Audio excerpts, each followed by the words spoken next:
Hola, ¿Ahora? hola. ¿Se oye bien, chicas? Ahora sí.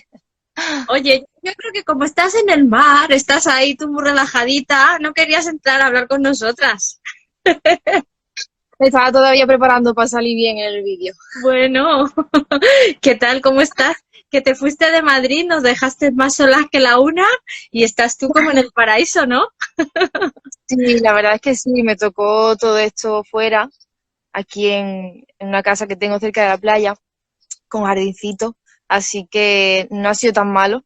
He intentado no No. subir ni una sola foto en redes sociales para no dar envidia, pero sí, la verdad es que no me quejo. ¿Y tú qué tal? Bueno, pues aquí encerrada, pero bien, a días, ya sabes, esto va un poco raro todo, Ya, pero viendo estáis cómo en fase ya, ¿no? estamos en fase uno todavía aquí en Madrid, es que es lo que tiene no hacer bien los deberes. Pero bueno, como lo importante es que no nos vayamos a peor, pues se hace de mil amores. Que, oye, que yo quería hablar contigo aquí para que nos contaras cositas. Claro, lo que tú quieras. Tú sabes que yo no tengo pelos en la lengua No, y hablo de lo que sea. precisamente pelos en la lengua, no. Que yo quiero presentar el último libro. Os lo estaba contando antes por si había alguna compañera que no lo conocía, que ya lo dudo, ya lo dudo. El último libro, el de María, Manual para incendiar el paraíso, que está aquí, que lo tengo aquí. Me lo he leído en un día, María, porque es muy sencillo, es muy fácil y sobre todo porque leerte es verte a ti, porque has escrito desde la primera persona, ¿no? Que es un poco lo que también yo creo que hace, bueno, como todos los libros que has escrito, pero este especialmente me gusta más que el de Diario de una rebelde, que está muy bien, porque aquí cuentas la historia de todas, yo creo, ¿no? Un poco el cómo se da al botón y entonces ya no hay marcha atrás. Exactamente.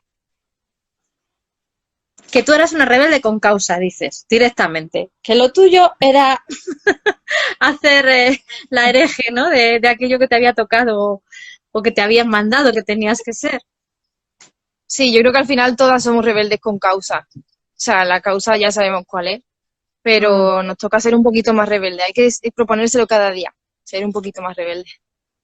La niña que te dijeron que tenías que ser tampoco iba mucho contigo y eso también lo cuentas en el libro que te marca un poco para salir de ese estereotipo, ¿no? De lo normativo que se nos impone. Sí, además es que también como yo tenía una hermana, bueno, tengo una hermana gemela, eh, siempre, claro, pues te refuerza, ¿no? Tener a una persona que es un poco como tú, pero sí que hay muchas chicas que a lo mejor son hijas únicas o todo lo que hay a su alrededor sigue el estereotipo que nos han marcado y es muy complicado. Yo dentro de mi contexto tuve bastante suerte, la verdad. Ujú.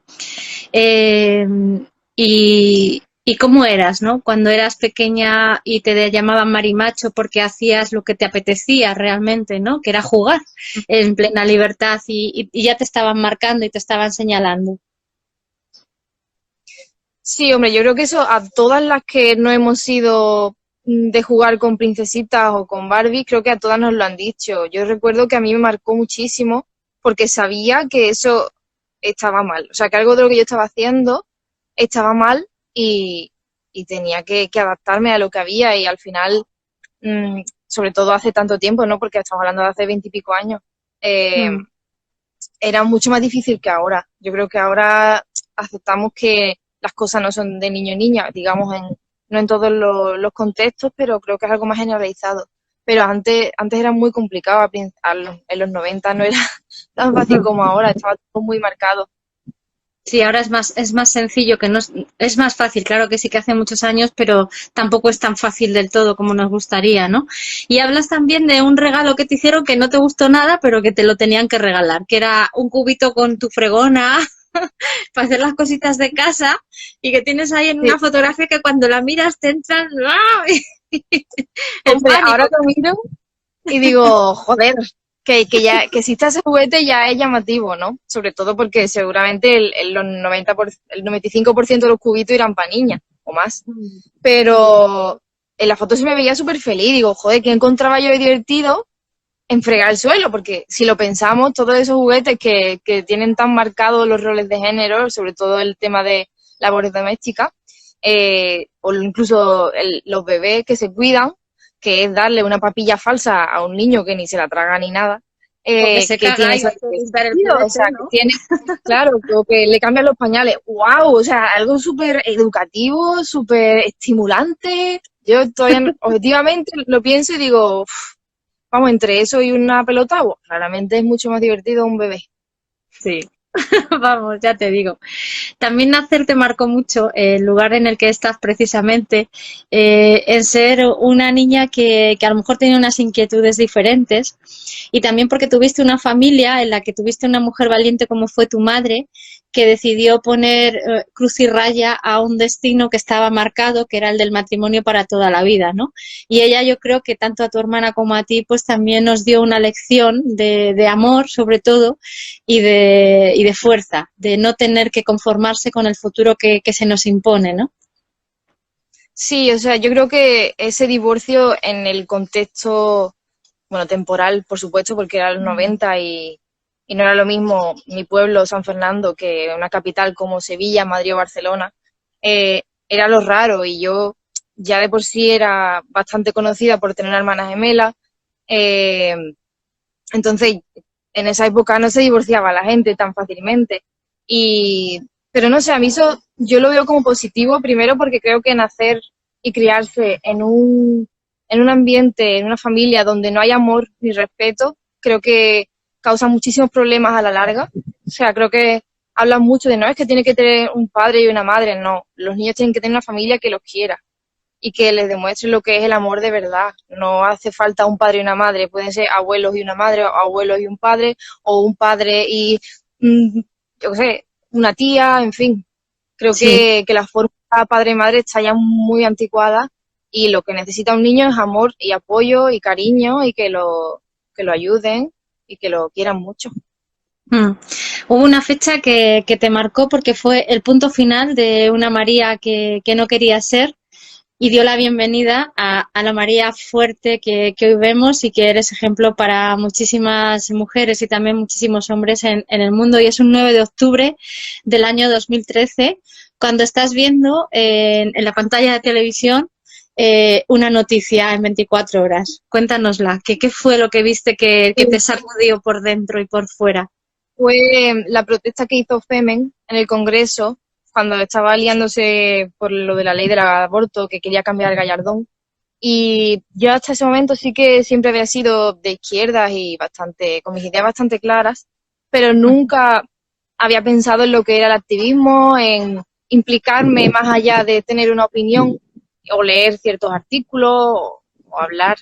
Y ahí me di cuenta de que esas chicas, por ejemplo, que eran tres chicas, con una sola acción pusieron el foco, o sea, los medios de comunicación pusieron el foco en ese asunto. Es verdad que hubo más protestas, evidentemente, pero solo eran tres personas que nada, en 10 minutos que salieron en la tele pusieron ese tema. Al día siguiente estaban en la sexta noche, lo recuerdo, en horario de prime time. Y entonces ahí me di cuenta de que las personas, ya sea solas o en pequeños grupos, si lo piensan bien, pueden hacer muchísimas cosas y al final lo hemos demostrado gente como tú, como yo, como las Towanda, que escriben o hacen vídeos o hacen ilustraciones y no hace falta tener un colectivo de 100 personas y unos recursos económicos astronómicos. Yo creo que cada persona puede hacer cosas muy significativas, como la historia nos ha demostrado, como por ejemplo Rosa Parks, que no se quiso levantar en el autobús cuando ocupó la zona reservada a los blancos. Entonces, creo que es muy importante que nos demos cuenta del poder individual que tenemos para cambiar las cosas. Y tuviste también dos veces la ocasión de irte con ellas a conocerlas por dentro y a desmitificar también mucho lo que a lo mejor lo que parece desde fuera, cómo se crea esa resistencia. Te estaba preguntando que tuviste también la ocasión con Femen en dos ocasiones, valga la redundancia, de estar con ellas y de ver que la resistencia que este movimiento hacía no era una resistencia paranormal, sino que eran chicas normales, como tú y como yo, que tenían una vida normal, pero que su manera de quejarse y de denunciar y de oponerse a ese mundo patriarcal era mostrando sus torsos, pero en realidad era mostrando la indignidad, ¿no?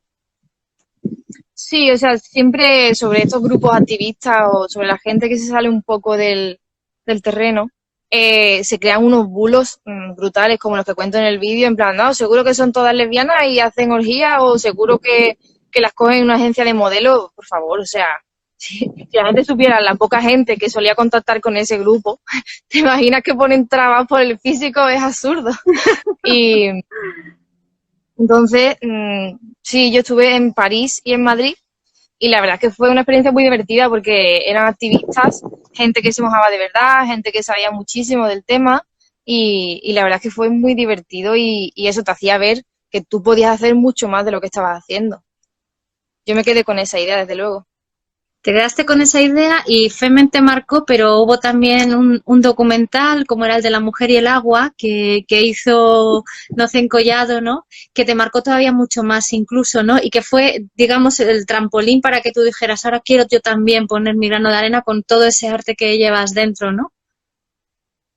Sí, porque o sea, yo durante la carrera me di cuenta bastante tarde de que en este mundillo o te ponías las pilas o no hacías nada. Entonces, yo al principio fui un poco perezosa, pero ya ese último año sí que me motivó muchísimo más y fue cuando vino esta mujer a presentar su documental. Y claro, ella nos contó su experiencia, que todo eso, esos dos documentales, porque también hizo otro muy parecido en la India, los había hecho tras un accidente de coche que la había dejado prácticamente inválida. Y dije, joder, si yo tengo la mitad de años que ella, tengo una salud de hierro y tengo en mi cámara, tengo mi micro bueno, pues de estudiar audiovisuales, ¿no? Puedo hacer, obviamente, a lo mejor no para hacer un documental en la India, pero hay muchas cosas que puedo hacer. Es que me sentí completamente inútil, la verdad, porque digo, joder, si esta mujer se va a otro país del mundo con lesiones en la espalda y en el cuello, y yo estoy aquí, pues viendo los días pasar, como quien dice, no sé, me entraron muchísimas ganas de hacer cosas y desde entonces la verdad es que no he parado. Fue un empujón bastante grande que no se ha detenido todavía. Y no se ha detenido, pero empiezas con muchísima rabia, tanto que hablas de descubrir la pólvora, ¿no? De quieres estallar ese mundo y romperlo, pero que muchas veces esa no es la única estrategia que se ha de seguir y en ese compás, ¿no? Es un poco en el que te empiezas a mover y te empiezas a desarrollar como activista. Sí, o sea, al principio, cuando empiezas a ver todas las cosas que has vivido, que has sufrido, que nadie te avisa, que nadie ve tampoco, que no tenemos ningún tipo de guía, vamos como con los ojos cerrados enfrentándonos a problemas sin saber el origen, sin saber cómo solucionarlo, sin saber si somos las únicas. Y cuando empiezas a ver que todo tiene sentido, es como, joder, qué engañada he estado toda mi vida. Esto podían haberme contado antes. Y es verdad que muchas mujeres han hablado de esto, obviamente, pero a nosotras no nos ha llegado la información, no nos ha llegado, porque ahora sí se habla mucho de feminismo, pero cuando yo era adolescente, hace 10 años, no, esto no se hablaba. Y entonces estamos muy indignadas de que todas las mujeres pasen por el proceso, pero no se hable de ello. Y, y la verdad es que al principio cuesta digerirlo, te cabrea mucho, pero luego con el tiempo, pues tomas una postura diferente, la verdad. Ay, he perdido otra vez a Nuria. Vamos a esperar un poquito. Ahora arrancamos nuevo, que todas las mujeres estamos muy indignadas, estabas diciendo, ahí te has Sí, quedado. sí, y nada, que tenemos mucha rabia interiorizada de ver todo lo que nos ocasiona el patriarcado, el machismo, pero luego aprendemos a digerir esa rabia y a convertirla en algo productivo, en convertirlo en una fuerza que nos ayude pues a trabajar cada día, a mentalizarnos de las cosas que debemos de construir de nosotras mismas, las cosas que debemos rechazar. Es muy difícil analizarse y decir, vale, a mí esto me gusta, o esto lo hago yo a diario, o esto lo tolero yo, pero en verdad esto me está haciendo daño. Es muy difícil de pronto analizar toda tu vida, todo lo que piensas, todas las relaciones que tienes y decir, esto no puede ser, esto sí puede ser, esto ya lo veremos, lo dejamos para más adelante. Es un proceso muy duro. Entonces necesitamos mucha fuerza y me da mucha rabia cuando nos dicen, no, es que sois muy radicales. Y yo, perdona, radical es lo que le hacen a las mujeres. Claro. Radical es lo que nosotros tenemos que sufrir. O sea, ¿qué es radical? Que yo hable fuerte porque a nosotras nos violan, nos matan, nos acosan, nos hacen un montón de cosas. Los radicales son ellos, joder. Fíjate, en esa parte de tu vida de la adolescencia, tú también lo pasaste muy mal porque no te atrevías a pegar la patada al armario y porque negabas la parte esencial de tú quién eras y quién llegas a ser, ¿no? Y cómo esa carga y ese peso te acaba devorando y te acaba marchitando como persona. Y tuviste la valentía, ¿no? De hacerlo, pero te costó también mucho, ¿no? Cuando le preguntaban a tu hermana cuándo novios, ¿no? Y tú respondías, a mí es que me gusta Madonna, ¿no? Y tu madre te dice, bueno, hija, Madonna te gustará, pero no quería llegar a entender o no quería llegar a ver que su hija no era normal, ¿no? Dentro de esa normalidad de la etiqueta horrible, ¿no? Que nos impone también ese ser como tiene que ser. Sí, o sea, es que eso ya es punto y aparte, porque si ya de por sí es difícil criarse en un pueblo, eh, sobre todo si llama la atención, por lo que te he contado antes, el problema es mucho peor cuando eres lesbiana. Pero en verdad todo viene antes, o sea, no, la homofobia no empieza cuando tú te identificas con lesbiana o cuando te identificas como lesbiana, porque antes de llegar a ese punto de saberlo, has pasado por un proceso muy largo de decir, ¿por qué no me llaman la atención los chicos? ¿Por qué con las chicas, este tipo de chicas? No es que me lleve mejor, es que me hace ilusión verla, me gustaría quedar a solas con ella, hablando siempre de la inocencia de los primeros amores adolescentes, obviamente no hablamos de nada más, vamos, eso es impensable con esa edad. Pero es una sensación muy rara y hasta que tú te das cuenta de lo que está pasando ahí, sobre todo cuando no tienes nada de información, es un proceso muy largo y muy duro. Y depende muchísimo de lo que te toque alrededor, porque es lo que te decía, ahora también es muy fácil hablar de esos temas, pero en ese momento, y más en un pueblo, era como, madre mía, es que ni de coña. Y recuerdo cuando la gente empezó a enterarse y yo me sentía una diana con patas yendo por el instituto y todo era, toda la mirada iba hacia mí y es complicado. Yo cuando con el tema de la homofobia soy muy sensible, pero porque creo que eso, que la gente no se da cuenta de que empieza antes de que te identifiquen o te identifiques tú como lesbiana. Y sobre todo porque, aunque ahora sea más sencillo hablar, la L dentro del movimiento LGTBI, la L sigue siendo una L muda, una L ciega, una L donde nuevamente se demuestra que incluso los gays o otros colectivos tienen más fuerza y por lo tanto están más liberados, digamos, de esa propia opresión, ¿no? De sentirte libre tú por ser quien eres, sin tener que explicar nada a nadie. Sí, tendemos a pensar, cuando hablamos de estos colectivos, parece que obviamos que los gays son hombres y la homosexualidad masculina ha estado muchísimo más visibilizada siempre porque han sido hombres y porque su vida sexual ha sido sobre representada y la nuestra pues prácticamente no existía. Una paradoja porque al final estamos nosotras hipersexualizadas, pero sobre nuestro placer, nuestro cuerpo no se sabe nada, pero ahí estamos en todos los escaparates desnudas. Entonces, claro, es un poco absurdo pensar que porque estos hombres hayan sentido la discriminación por ser gays, de pronto, espontáneamente les surja una conciencia feminista y se den cuenta de que las mujeres estamos invisibilizadas y eso es totalmente absurdo, no tiene ningún sentido y parece que obviamos que son tíos, o sea, y siempre están acostumbrados a ser los protagonistas, que obviamente sufren una discriminación muy grande, que sufren agresiones, sí, pero dentro del propio colectivo siempre ha sido el orgullo gay, no el orgullo lésbico, que sí que es cierto que, hombre, en Estados Unidos, que es de donde viene la palabra, gay se aplica a hombres y mujeres, pero aquí hemos tardado muchísimo en llamarlo oficialmente LGTB. Y, y ya el resto no hablamos. Hoy no es tema para hablar, ni para dar protagonismo, está para ti. Has mencionado un tema muy importante, el placer femenino. El descubrimiento de ese placer lo hemos hecho yo creo que de forma natural todas, ¿no? En tu caso lo cuentas también en el libro, pero no quiero hacer yo spoiler, quiero que lo hagas tú de ti misma y nos confieses a través de tu propia experiencia la experiencia que es la de todas, ¿no? El nulo conocimiento de nuestro cuerpo y por lo tanto de nuestro placer, que en el propio siglo XXI seguimos teniendo las mujeres porque lo que cuenta es el placer en falo, en falo, no sé cómo decirlo, en masculino, venga, ahí me quedo, falocrático iba a decir. Pues, a ver, yo creo que yo seguí un proceso muy natural de, pues nada, cuando te empiezan a hablar de sexo y el típico taller de sexología en el que te enseñan a ponerte un preservativo o que una amiga te cuenta, nada, que se ha empezado a masturbar, pues tú vas probando o con tu novio o tu novia del momento, pero, o sea, a mí no me, o sea, yo no tenía ningún tipo de acceso a educación sexual como nadie de mi generación, vaya, prácticamente. El problema es que ahora sí está más aceptado, pero en su momento hablar de que te masturbabas era, bueno, primero señalarte por encima de todas las cosas ante la gente y ponerte la etiqueta al riesgo de que eso se fuera corriendo la voz sobre ese tema.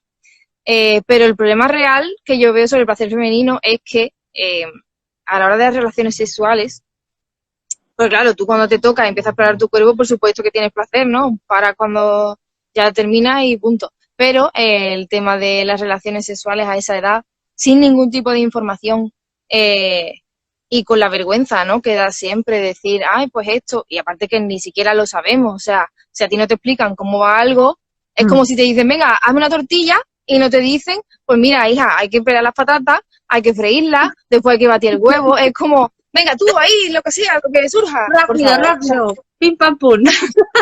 que nos den una receta, por favor, necesitamos saber cómo se hacen las cosas. Eso se aplica a la cocina, se aplica al sexo, se aplica a cambiar una rueda de un coche. ¿Cómo vamos a saber nosotras cómo funciona eso si nunca jamás nos lo han dicho? Bueno, sí, la típica clase de reproducción que te da en quinto de primaria. La macetita. ¿Qué sirve? Claro. Eyacula cuando vamos a ver, no. Sabemos cómo funciona un pene porque lo hemos visto dibujado en todos los pupitres desde que tenemos uso de razón.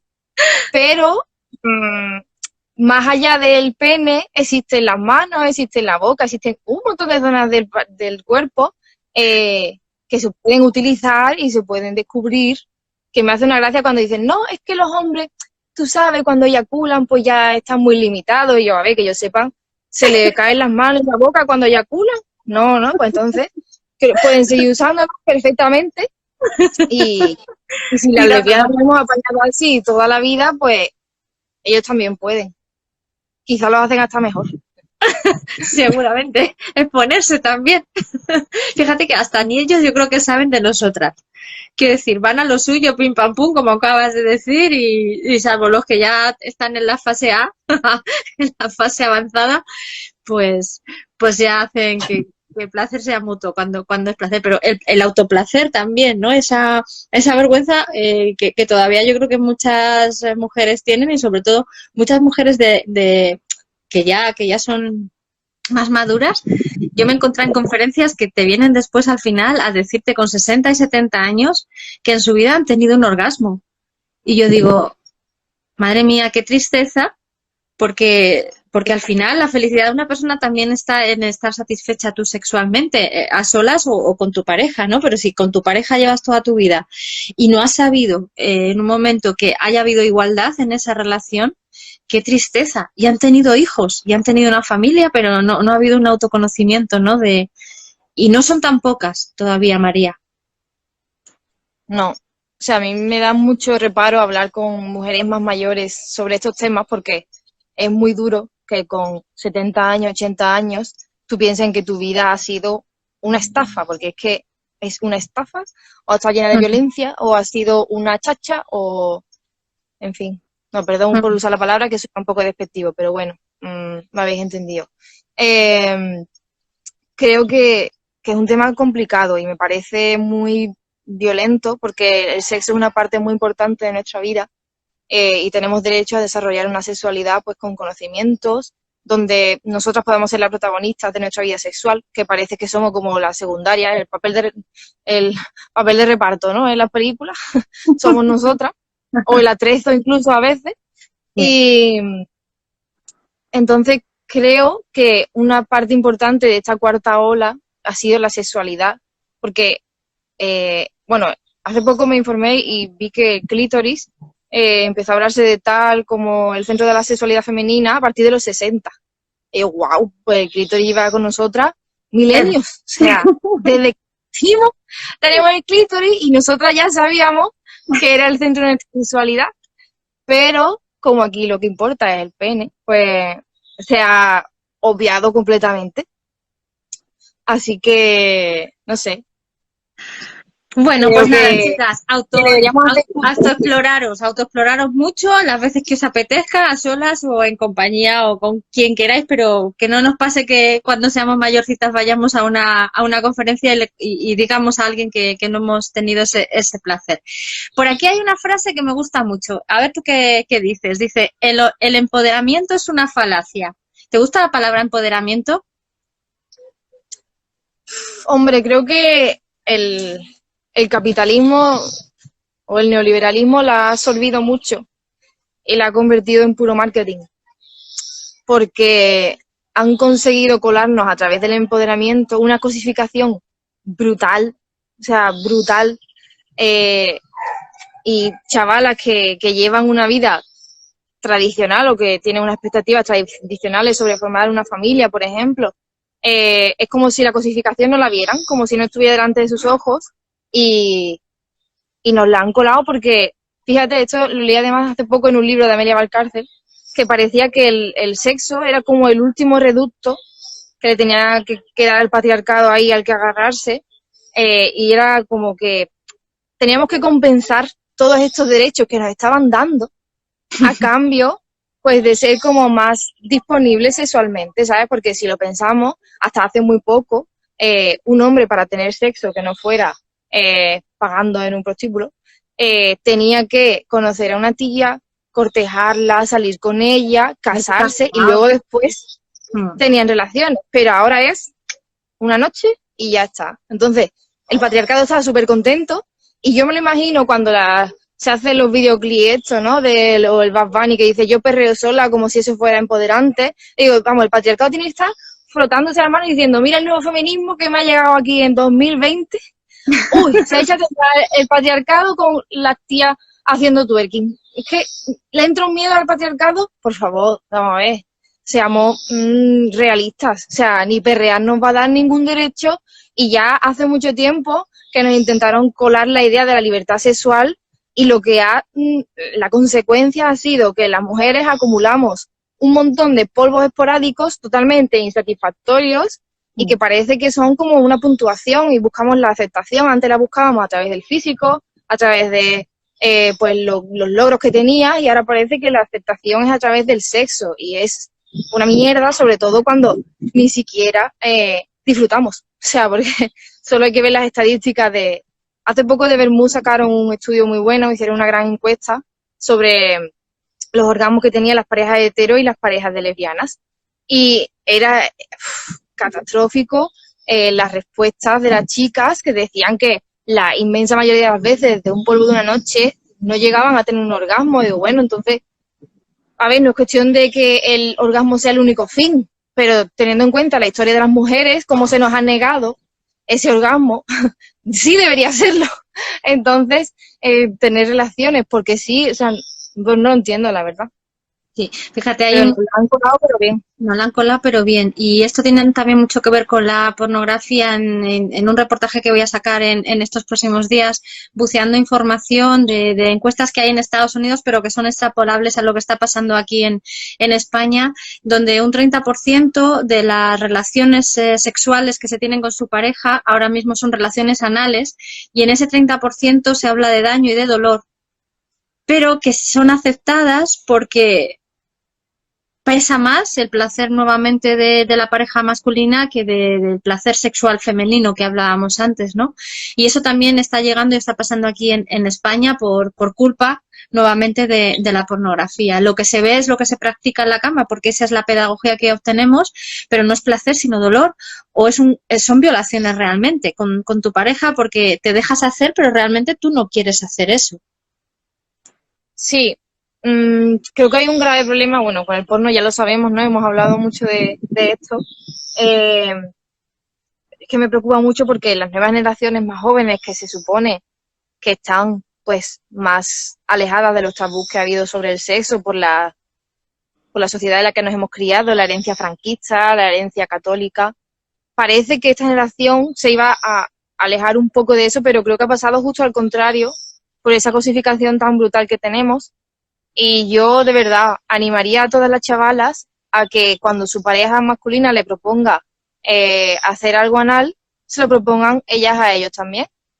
Y en la medida de que ellos le digan, ah, vale, sí, méteme un pene por el culo, diga, ah, bueno, pues entonces yo sí lo probaré. Pero que le pongan ese requisito a ver cuántas terminan haciéndolo, porque es que me parece una barbaridad que haya esa obsesión por parte del sexo masculino de hacer esas prácticas que para una persona, por lo menos al principio, son dolorosas, son incómodas y que está muy bien si luego a ti te gusta, pues oye, cada uno verás, pero esa obsesión de hacer algo que ellos jamás recibirían, creo que deberían sonar las alarmitas. Y sin embargo, ahí está, porque además incluso esto no es mojigatería, porque ya nos van a llamar, ya te digo yo, que es que somos unas mojigatas y unas monjas, ¿no? Cuando decimos que no te apetece, sí, unas puritanas, ya sabes, pero al final es el poder de quien está penetrando sobre la parte a quien te está penetrando, que es a ti, ¿no? Un poco, nuevamente, esa falocracia y ese poder de sumisión frente al hombre que propone, dispone y ejecuta, ¿no? En todo momento, en la cama y fuera de ella, quiero decir. Sí, por eso yo antes te comentaba lo importante que me parece apartar un poco el pene del centro de las relaciones sexuales, porque al final el cuerpo es muy amplio y nos han dicho, pues, como que nosotros tenemos 4 zonas erógenas que son, pues, las tetas, el culo, el coño y yo qué sé, la boca o el cuello. Pero es que el cuerpo es muy amplio, se pueden hacer muchísimas cosas que no impliquen dolor, que no impliquen sumisión, que no impliquen control ni alimentar fantasías violentas y vejatorias y humillantes que salen en el porno, como que un tío te eche semen en la cara. O sea, no sé dónde está el placer. Bueno, físico, ninguno. Eso está claro. Y creo que eso es una conclusión que tenemos todas. Pero lo malo es lo que te crean en la cabeza para que a los tíos le dé placer eso y las tías pasen por ahí obviando totalmente lo que puedan pensar ellas, porque es que es como, bueno, a mí que me cuesta, en verdad, a mí esto tampoco me cuesta tanto, y si a él le hace tanta ilusión, pues mira, chica, ¿no? Porque igual que tú no le echarías, no cogerías la copa menstrual llena de sangre y se la echarías en la cara, pues tu novio no tiene por qué correrse en tu cara porque tú no eres una farola y él no es un perro, básicamente. Básicamente. Hay una frase dentro de tu libro que también me gusta mucho porque dices que en el DNI ha dejado de ponerse la cara de una mujer y ahora se pone el culo de una mujer. Es decir, estamos cosificadas continuamente, todos los días, las 24 horas del día, da igual, y se nos mete de una manera tan sublime que no somos conscientes. Ese empoderamiento del que hablabas antes de muchas chicas jóvenes en las redes sociales exponiendo sus cuerpos para que ese patriarcado aplauda con las manos y con las orejas. Sí, al final han conseguido meter tías desnudas para anunciar hasta un bris de leche de almendra. O sea, verídico que lo he visto. Y bueno, cualquier producto, ¿no? El saco ese de cemento que se volvió tan viral hace unos años. Pero cuela y funciona, que es lo peor. Entonces, es que no nos damos cuenta de la influencia de la publicidad y de los medios, de cómo nos venden toda esa parafernalia. Mira, hace poco vi una noticia de que los ingresos de las casas de apuestas se habían reducido un 80% porque habían prohibido la publicidad durante la cuarentena. Y yo, wow, para que veamos lo que es que todos los días veamos una imagen que se repite una y otra vez en todas las marquesinas, en todos los anuncios, en Instagram. Y es que no nos damos cuenta, pero de verdad que los medios de comunicación, la cultura, cualquier anuncio, cualquier cuadro, todo nos influye muchísimo. Y es que es muy difícil encontrar contenidos donde nosotras aparezcamos como sujetos, como personas que tienen pues sentimientos, tienen ideas, tienen una vida propia. Lo único que vemos son trozos de carne o mujeres lacias o no sé, siempre dispuestas a ser para otros, ¿no? Siempre objetos de decoración. ¿Te gusta la palabra otredad para definirnos? Las otras, las invisibles, las que no Sí, estamos. yo coincido bastante con eso, o sea, con esa forma de pensar, porque no es que seamos una clase inferior como tal, o es que somos un complemento. Y, por ejemplo, cuando hablamos de masculinidad y feminidad, no es que la sociedad haya creado un patrón de hombre y un patrón de mujer, es que los hombres han sido como han querido y nos han moldeado a nosotras para que fuéramos como ellos quisieran. O sea, nosotros hemos sido un bloque de piedra y con el cincelito nos han empezado a dar. Pero a ellos nadie los ha moldeado, ellos se han hecho a sí mismos y han podido descubrir toda su sexualidad, su forma de pensar, su cuerpo, pero nosotras hemos estado totalmente guiadas y con una venda en los ojos y han determinado cualquier punto de nuestra vida, como puede ser la sexualidad, como puede ser la maternidad, la ropa que nos gusta ponernos, los gestos que tenemos, todo está perfectamente diseñado para que en conjunto seamos sumisas, sino de que ¿qué sentido tendría que nosotras, por ejemplo, crucemos las piernas cada vez que nos sentamos y ocupemos el menos espacio y no tengamos una postura más masculina de ir por la calle con una actitud más dominante? A lo mejor si todas las mujeres fuéramos un poco más agresivas, pues a lo mejor no nos dirían tantos piropos por la calle, ¿sabes?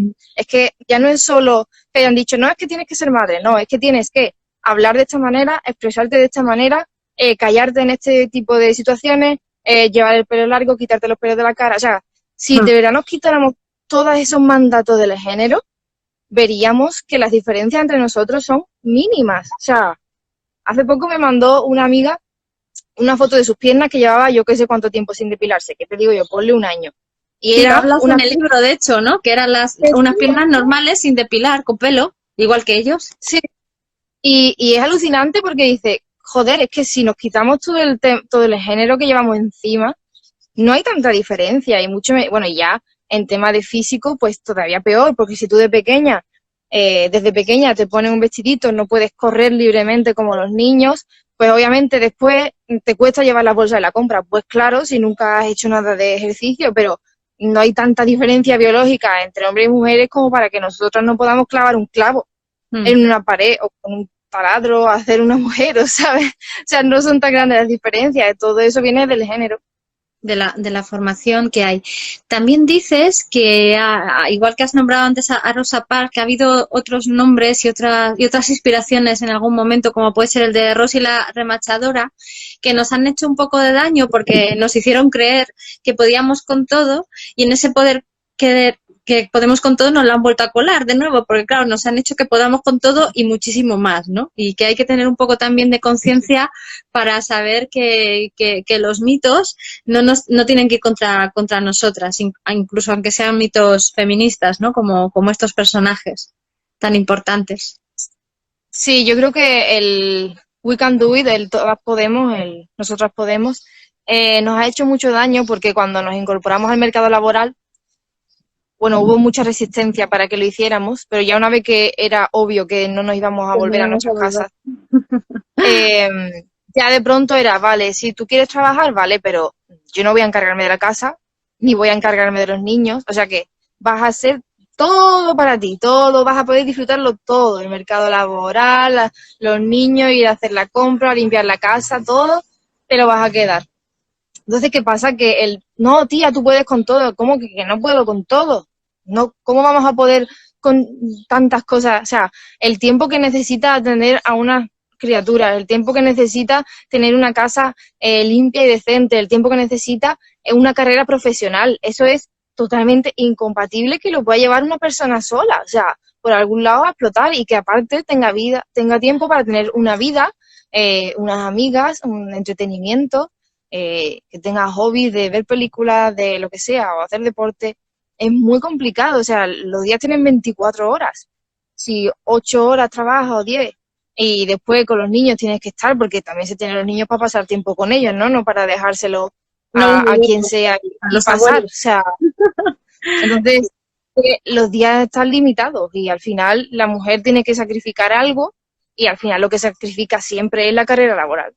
Entonces, claro, al final puede entrar en un círculo vicioso de tener menos independencia económica, por lo tanto hay una situación de dependencia, además la culpabilidad, ¿no? De haber, si abandonas a tus hijos, fíjate tú la palabra que me ha salido, si te dedicas más a tu carrera, es como que, que no estoy haciendo bien mi papel de madre, pero es que si hago bien mi papel de madre, a lo mejor el papel de trabajadora no me sale bien. O a lo mejor el papel de hija, ¿sabes? Entonces, son muchas cosas que son imposibles de sostener. Así que el We Can Do It, que se lo metan por el culo, porque es que eso no se puede usar hoy día para cargar a las mujeres con todas las tareas, que en todas las estadísticas que salen, de media las mujeres dedican 2 horas más a los cuidados, siempre que hay un hombre de por medio. Es curioso, cuando están solas dedican menos trabajo. Es como que los hombres, cuando entran en la ecuación, siempre suman más horas de trabajo para las mujeres. Hay que fastidiarse. Oye, y que eso no significa que no queramos estar con los hombres, claro que queremos. Queremos estar con hombres corresponsables y con mujeres corresponsables también, porque el machismo nos lleva al mismo lado, a hombres y a mujeres, y esa corresponsabilidad también se tiene que aprender. También con la expresión que dices tú, no de las gafas moradas, sino que te operas, ¿no? Que las gafas se te pueden caer de vez en cuando, mientras que cuando ya te entra el feminismo de verdad y ya te reconoces en el día y en la noche, las 24 horas de feminista, ya está integrada esa visión, ¿no? Hay que saber elegir también con quién compartes tu vida. Y si no, no pasa nada si la vives sola, ¿no? También ese otro mito que nos han metido. Si la sociedad al final está preparada para que acabemos siendo unidades familiares donde hay 2 personas con hijos de por medio, ¿no? Con descendencia.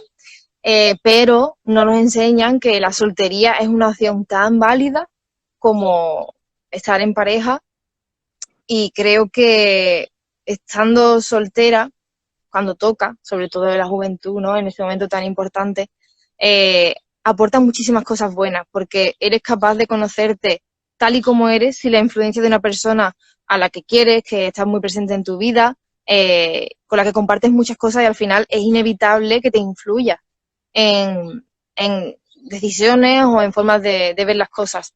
Entonces creo que es muy importante aprender a estar soltera, a valorar la independencia, y porque al final empezar una relación siendo dependiente no va a salir bien.